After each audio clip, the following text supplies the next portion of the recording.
ഈ പ്രസാധകര്, ഞാൻ ആരുടെയും പേര് പറയുന്നില്ല, ഈ പ്രസാധകര് മാർക്കറ്റിംഗ് പല കാലത്തും ഉപയോഗിച്ചിട്ടുണ്ട് പല രീതിയിൽ. പക്ഷേ ഈ പ്രൊഫഷണലിസത്തിന്റെ ഭാഗമായി എഴുത്തുകാരെ കൂടി അപമാനിക്കുന്ന രീതിയിൽ പ്രൊഫഷണലിസം ഈ മാർക്കറ്റിങ്ങിനെ പിടികൂടിയിട്ടുണ്ട്. നമ്മുടെ അടുത്ത കാലത്ത് പി ജയരാജന്റെ ഒക്കെ വിവാദം കേട്ടതാണ്. വിവാദമാക്കി വിൽക്കുക അല്ല, ഇപ്പോഴും എഴുത്തുകാരനെ സ്വാധീനിക്കുന്നത് പ്രധാനമായിട്ട് വിപണിയാണ്, മോഹിപ്പിക്കുകയാണ്, പ്രലോഭനങ്ങളാണ്. നമ്മളിപ്പോൾ ഓരോ ആഴ്ചയും ഏറ്റവും കൂടുതൽ വിറ്റ പുസ്തകങ്ങളുടെ പേര് പ്രസിദ്ധീകരിക്കുക, അതൊക്കെ ഉണ്ടാക്കുന്ന എഴുത്തുകാരുടെ ഇടയിൽ മത്സരം ഉണ്ടാക്കുന്നത്. എനിക്ക് മറ്റയാളെ തോൽപ്പിക്കണം, ഇങ്ങനെയുള്ളൊരു രീതിയുണ്ടല്ലോ. പക്ഷെ അത് പിന്നെ ഈ വിപണിക്ക് നമ്മൾ വിധേയനാകുമ്പോഴാണ് പ്രശ്നം വരുന്നത്. പക്ഷെ അതിൽ അങ്ങനെ ഉണ്ടല്ലോ, ഈ വിപണിയൊക്കെ ചെറുത്ത് നിൽക്കണമെങ്കിൽ വലിയൊരു ആത്മബലമാണ്. അതുള്ളത് എം ടിക്കാണ്. ഞാൻ മലയാളത്തിൽ കണ്ട ഒരേ ഒരു എഴുത്തുകാരൻ എല്ലാ പ്രലോഭനങ്ങളെയും ചെറുത്ത് നിൽക്കുന്ന ഒരു മനുഷ്യൻ. കേട്ടോ, ഒരു തരത്തിലുള്ള പ്രലോഭനങ്ങൾക്ക് വഴങ്ങില്ല, സ്വന്തം ഇച്ഛാശക്തി. അതാണ് ഞാൻ അറിയാതെ എം ടിയിലേക്ക് വന്നു പോയത്. നേരത്തെ അവസ്ഥയിലാണ്. അപ്പോൾ അതാണ് ആവശ്യം നമുക്ക്, ഈ പ്രലോഭനങ്ങളെ ചെറുത്ത് നിൽക്കാൻ കരുത്തുള്ള എഴുത്തുകാരുണ്ടാകും. അപ്പം ഞാൻ തന്നെ പലരെയും വിമർശിച്ചില്ലേ, പിന്നെ പലരെയും കുറ്റപ്പെടുത്തിയില്ല. അധ്യാപകരെ പറ്റി പറഞ്ഞു, ഡോക്ടർമാരെ പറ്റി പറഞ്ഞു. പക്ഷേ എഴുത്തുകാർക്ക് ഇതേ പങ്കുണ്ട്. ഒരു കാലത്ത് എഴുത്തുകാരായിരുന്നല്ലോ നമുക്ക് വഴികാട്ടിയിരുന്നവരല്ലേ.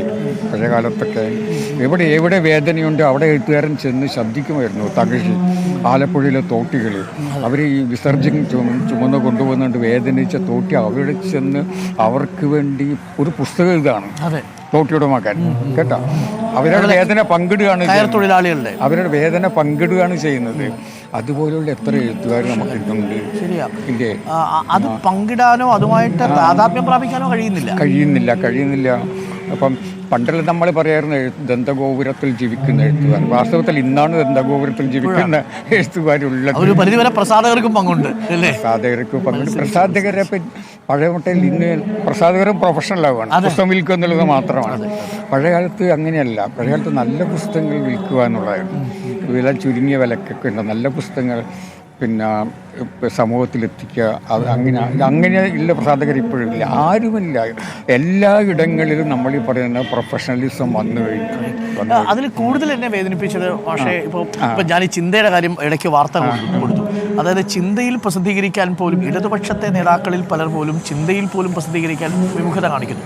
അതൊരു പാർട്ടിയുടെ പ്രസിദ്ധീകരണമാണെന്ന് പറയാം. ഇപ്പോൾ സാഹിത്യ പ്രവർത്തക സംഘമാണെങ്കിലും പുസ്തക പ്രസാധക സംഘമാണെങ്കിലും അതൊക്കെ ഇല്ലാതെ പോവുകയും പ്രൊഫഷണലിസം വന്ന് അവർക്കൊക്കെ താല്പര്യം മറ്റ് സ്ഥാപനങ്ങളാണ് അല്ലേ. അതുണ്ട്. അതുമാത്രമല്ല, ചില എഴുത്തുകാരുടെ ഉണ്ടല്ലോ, ഇപ്പം പലർക്കും പല സ്ഥലങ്ങളിൽ നിന്നും എഴുത്തുകാരോട് കഥയും ലേഖനങ്ങളും ആവശ്യപ്പെടുന്നുണ്ട്.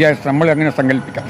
ഇപ്പം ഒരു മുതിർന്ന എഴുത്തുകാരന് ഒരു കഥ എഴുതൽ 20,000 രൂപയൊക്കെ ഇവിടെ കിട്ടും നമ്മുടെ ഭാഷയിൽ. കേട്ടോ, അപ്പോഴേ ഏതെങ്കിലും ഒരു ഇപ്പം മദ്രാശി, ചെന്നൈയിലുള്ള ഒരു സംഘടന, മലയാളിയോട് വലിയ സംഘടന എന്ന് വെച്ചാൽ അവരൊരു സോവനീർ പിന്നെ പ്രസിദ്ധീകരിക്കുന്നു. അവർ പറയുന്നു ഞങ്ങൾക്ക് നിങ്ങളുടെ ഒരു കഥ വേണമെന്ന്. ഈ കഥാകൃത്ത് കൊടുക്കുമോ? കാരണം അപ്പുറത്ത് കൊടുത്താൽ 20,000 രൂപ കിട്ടും. കേട്ടോ, അതിലൊരു പ്രലോഭനത്തിൽ വീണു പോകും. അപ്പം അതുകൊണ്ട് എഴുതില്ല. അപ്പം ഇങ്ങനെ വന്നിട്ട് നമ്മുടെയൊക്കെ ഈ പണം എന്നുള്ളത് അതൊരു വലിയൊരു പ്രലോഭന ശക്തിയായി മാറിയിട്ടുണ്ട് എല്ലാവർക്കും. ഈ പ്രൊഫഷണലുകളെ വാർത്തെടുക്കുന്ന നിലയിലേക്ക് നമ്മുടെ രാഷ്ട്രീയവും മാറിയിട്ടില്ല കുറേയൊക്കെ. ഞാൻ കൂടുതൽ അതിലേക്ക് കടക്കുന്നില്ല. എങ്കിൽ പോലും നമ്മളൊക്കെ കരുതിയിരുന്ന ഒരു ഇടതുപക്ഷത്തിൻ്റെ സ്വഭാവം ഈ മുതമാഷ അത് പറഞ്ഞുകൊണ്ടാണ് ഞാൻ പ്രൊഫഷണലിസത്തിൻ്റെ വരവോടുകൂടി അതും ഒരു പ്രൊഫഷനായി തീർന്നു. സംശയമില്ല. നമ്മളിപ്പോൾ പ്രൊഫഷണലിസത്തെ കുറിച്ച് പറഞ്ഞല്ലോ, ആദ്യം അത് വന്നത് രാഷ്ട്രീയത്തിലാണ്. ഒരിക്കലും ഒരു യുവ പിന്നെ രാഷ്ട്രീയ പ്രവർത്തകൻ എന്നോട് പറഞ്ഞു ഞാനിതിൽ നിൽക്കുന്നില്ല, ഞാനിതിലൊരു ഭാവി കാണുന്നില്ല.